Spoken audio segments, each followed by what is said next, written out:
도심으로 많은 인적, 물적 자원이 쏠리는 문제에 익숙하실 텐데요. 국민의 생명권과 직결된 민방위 대피소마저 쏠림 현상이 심각합니다. 강원도 안에서도 시군별로 민방위 대피소 확보율이 최대 3배까지 차이가 납니다. 특히 읍이 아닌 면 단위 농촌 지역엔 아예 민방위 대피소가 없는 경우가 태반입니다. 유주성 기자입니다. 횡성군은 민방위 대피소 확보율이 85%로 강원도 내에서 확보율이 가장 낮은 지자체입니다.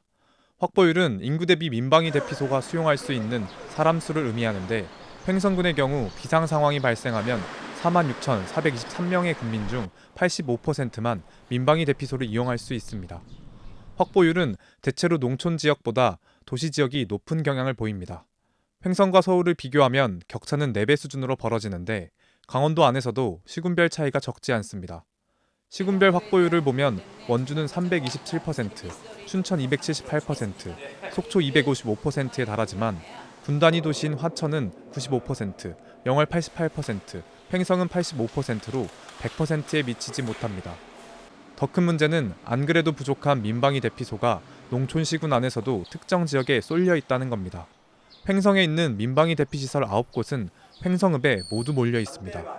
둔내와 공근, 안흥, 우천, 서원 같은 8개 면 지역에는 민방위 대피시설이 아예 없습니다.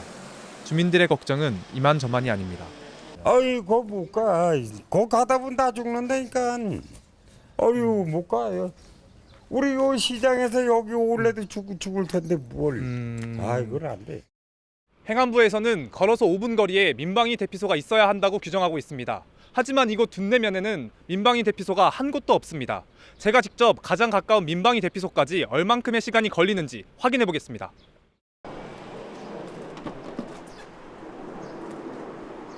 가장 가까운 대피소에 도착했습니다. 이곳까지 오는데 차로 30분이 넘게 걸렸습니다. 왜 이런 쏠림 현상이 발생했을까? 행안부는 민방위 대피시설 지정 기준을 지하시설, 벽 두께 30cm, 천정 높이 2.5m, 출입구 2개소 이상 등으로 두고 있는데 이를 만족하는 건물은 대부분 아파트나 관공서 지하 주차장입니다. 군단위 지자체 안에서도 읍에는 인구가 밀집돼 있고 아파트 같은 큰 건물에 지하 주차장이 있어 민방위 대피시설로 지정할 수 있지만 면 단위 지역에는 이런 건물 자체가 드뭅니다. 횡성군 관계자는 면에선 규정에 딱 맞는 시설을 찾기 어렵다면서 전수조사를 통해 지정 가능 시설을 찾고 민방위 대피소를 지정하는 방안을 검토 중이라고 밝혔습니다. 비상사태가 났을 때 면 단위 주민들은 그럼 수키로 되는 횡성읍으로 차를 타고 이동해야 되는 문제점이 있지 않겠습니까? 점차적으로 시설을 늘려나가고 그런 방안이 필요해 보입니다. 민방위 대피소 쏠림 현상이 문제가 된 건 하루 이틀 일이 아닙니다. 지난 2017년 국정감사에서 같은 문제 제기가 있었습니다. 이후 행안부는 2018년 도시화된 면 지역을 중심으로 지정 기준에 맞는 지하시설이 있는 지역부터 대피시설로 우선 지정하겠다고 밝혔지만 변화는 더딥니다.